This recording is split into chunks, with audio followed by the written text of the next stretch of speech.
The eclectic life of Lawrence C. Phipps III, realtor, rancher, horseman, and flamenco guitarist, ended on Friday, September 2nd, in Denver at the age of 82. Lawrence encountered flamenco music during his college years, and it quickly became one of his many lifelong passions. Lawrence was committed to the life of a horseman since his teenage years. He was appointed in 1968 as joint master of the Arapaho hunt, a fox hunt revitalized by his father at Highlands Ranch and then relocated to Lowry Bombing Range. Polo was another of his pursuits. He played for the Cheyenne Polo Club, one of the earliest teams on the Front Range, as well as for other local clubs.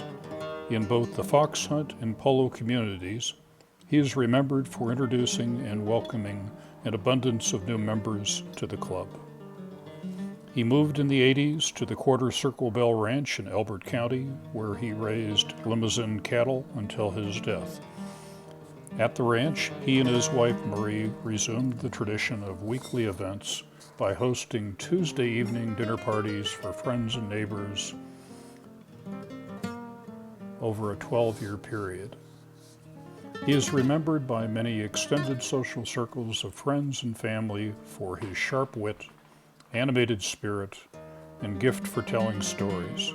Most of all, he possessed a cultivated curiosity about other people's lives, continually making new friends by engaging any recent acquaintance with his inquisitive sense of humor. When I walked Lawrence in, he said, "Where did the cows go?" There's a cattleman for you. I just want to take a minute to review some of Lawrence's history here, so we get him up to the 1970s. But he was born in Denver on Race Street, and you and your mother moved to Wyoming when you were very young, and you just visited the mansion occasionally for family events, as I understand it. You graduated from Princeton and served in the military, and after the military service, he came back to the ranch and started running the cattle operation in 1972. So that's our era that we're talking about now, the 1970s. And apparently when you moved back to the mansion, they gave you a bedroom. So you had just one bedroom. Apparently from 1972 then until 76, you ran the ranch until your father's death in May 16, 1976, at the age of 85. Then you lived in Wyoming for several years. Oh yeah, that's where I went to school. And we started out living on Prairie Dog Creek in east of Sheridan, and my mother and stepfather traded that place for one south of Buffalo. So that's where I went to grades 7 and 8, and then on to high school. What was the mansion when you lived there? What was it like? Well, you came back from Wyoming after the war. It hadn't changed. My father made no changes in the mansion. He took it over from Kistler and moved in some of his own furniture, inherited a lot of Kistler's furniture, the big white table in the white room, for example, and the clock on the wall. Yes. Oh, yes. And when Kistler sold it, that clock was accepted from the contract.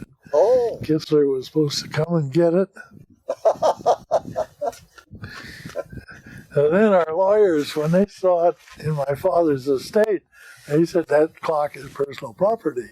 Oh, yeah. And it has to be sold separate from the land.